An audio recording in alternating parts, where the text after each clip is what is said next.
ಏನು ಸುಮಾರು 39 ಕೆರೆಗಳು ತುಂಬತಕ್ಕಂಥ ಯೋಜನೆಯನ್ನು ನಮ್ಮ ಗುರೂಜಿಯವರ ನೇತೃತ್ವದಾಗ ಹಿಂದೆ ಕೂಡ 10 ವರ್ಷ ವಿಳಂಬ ಆಗಿತ್ತು. ಅದನ್ನು ನಾವೇ ರೈತ ಸಂಘದವ್ರು ಹೋರಾಟ ಮಾಡಿ ಜಿಲ್ಲಾಡಳಿತ ಈ ಕಾಂಟ್ರಾಕ್ಟರ್ ಎಲ್ಲ ಕಳಿಸಿ ಅದೊಂದು ತಿಂಗಳು 2 ತಿಂಗಳದಾಗ ಮುಗಿತಕ್ಕಂಥ ಹೋರಾಟ ಕೂಡ ರೈತ ಸಂಘ ಯಶಸ್ವಿ ಆಯಿತು.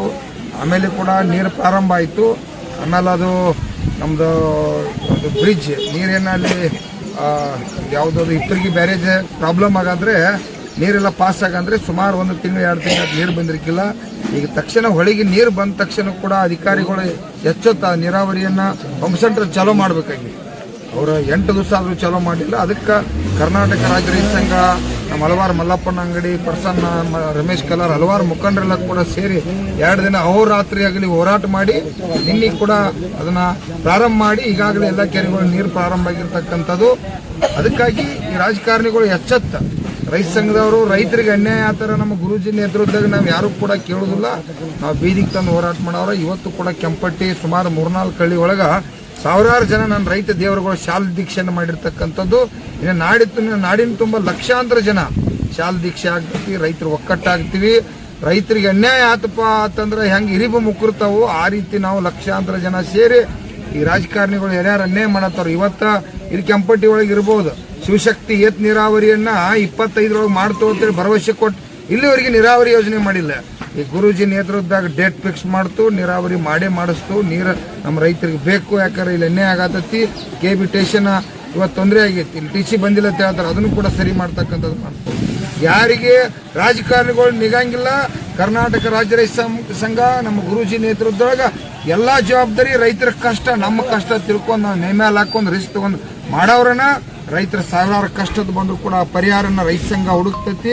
ಪರಿಹಾರ ಕೊಡಿಸೋದು ನಿರಂತರ ರೈತ ಸಂಘದ ಕರ್ತವ್ಯ ಐತಿ. ಅದಕ್ಕೆ ತಾವೆಲ್ಲ ರೈತರ ಒಕ್ಕಟ್ಟಾಗ್ತಕ್ಕಂಥದ್ದೈತಿ. ಇನ್ನೂ ಕೂಡ ಕೋಟ್ಯಾಂತರ ರೈತರು ಒಕ್ಕಟ್ಟಾಗಬೇಕು.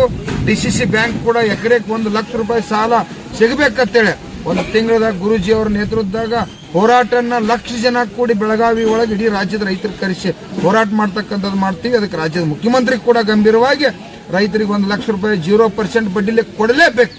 ಸಾಲ ಮನ್ನಾ ಮಾಡಲೇಬೇಕು. ಯಾಕಂದ್ರೆ ಎಲ್ಲಿವರೆಗೆ ಬೆಳೆದಂತ ಬೆಳೆಗೆ ಶ್ರಮಕ್ಕೆ ತಕ್ಕಂತೆ ಬೆಲೆ ಸಿಗಂಗಿಲ್ಲ. ಬರಗಾಲ ಪ್ರವಾಹ ಅನಿವಾರ್ಯತೆ ಐತಿ. ಅದಾನಿ ಅಂತವ್ರು ಸಾಲ ಮನ್ನಾ ಮಾಡತಾರೋ. ಈ ರಾಜ್ಯದ ಮುಖ್ಯಮಂತ್ರಿ ಮತ್ತು ದೇಶದ ಪ್ರಧಾನಮಂತ್ರಿ ನರೇಂದ್ರ ಮೋದಿ ಅವರ ಸಾಲ ಮನ್ನಾ ಮಾಡಲೇಬೇಕಂತ ಎಚ್ಚರಿಕೆ ಕೊಡ್ತಾರೆ. ರಾಜ್ಯದ ರೈತರಿಗೆ ರಾಜ್ಯದ ನನ್ನ ಎಲ್ಲಾ ರೈತ ದೇವರುಗಳು ಕೋಟ್ಯಾಂತರ ಜನ ಒಕ್ಕಟ್ಟಾಗಬೇಕು. ಒಕ್ಕಟ್ಟಾಗ್ತಕ್ಕಂಥ ನಮ್ಮ ಗುರೂಜಿ ನೇತೃತ್ವದ ಕೋಟ್ಯಾಂತರ ಜನ ಒಕ್ಕಟ್ಟಾದ್ರಪ್ಪ ಅಂತಂದ್ರ 100% ಎಲ್ಲಾ ಬೆಳೆದಂತ ಬೆಳೆಗೆ ಸ್ವಾಮಿನಾಥನ ವರದಿ ಪ್ರಕಾರ ಬೆಲೆ ಸಿಗ್ತತಿ. ಅದಕ್ಕೆ ಒಕ್ಕಟ್ಟಾಗ್ತಕ್ಕಂಥದ್ದು ಒಂದ ಮಂತ್ರ, ಅದು ಒಂದ ಪರಿಹಾರ. ಅದಕ್ಕಾಗಿ ಎಲ್ಲಾ ನಾಡಿನ ರೈತ ದೇವರು ಒಕ್ಕಟ್ಟಾಗಬೇಕು. ಮುಂದಿನ ದಿನಮಾನಗಳಲ್ಲಿ ನಿಮ್ಮ ಹೋರಾಟ ಹೆಂಗಿರುತ್ತೆ? ಯಾವ ಹೋರಾಟ ಇವತ್ತು ನಾಡಿನ ರೈತರಿಗಾಗಿ ನಾವು ಗುರೂಜಿ ಅವರು ನಮ್ಮ ಇಡೀ ರೈತ ಸಂಘ ಬಳಗ 31 ಜಿಲ್ಲೆಯಿಂದ ನಾವು ಎಲ್ಲಾ ರಂಗದಾಗೂ ಕೂಡ ಎಲ್ಲಿ ಅನ್ಯಾಯ ಆಗ್ತೈತಿ ಅಲ್ಲಿ ರೈತ ಸಂಘ ಇರ್ತೈತಿ. ನಿರಂತರವಾಗಿ ಹೋರಾಟ ಮಾಡ್ತೋತೆ. ಸರ್, ನೀನು ಯಾವ ಒಬ್ಬರು ರಾಜಕಾರಣಿಯವರು ತಮ್ಮ ಹೋರಾಟದಲ್ಲಿ ಭಾಗಿಯಾಗಲಿಲ್ಲ? ಏನು ಅವಶ್ಯಕತೆ ಇಲ್ಲ. ಅವರೆಲ್ಲ ರೈತ ವಿರೋಧಿಗಳದಾರು.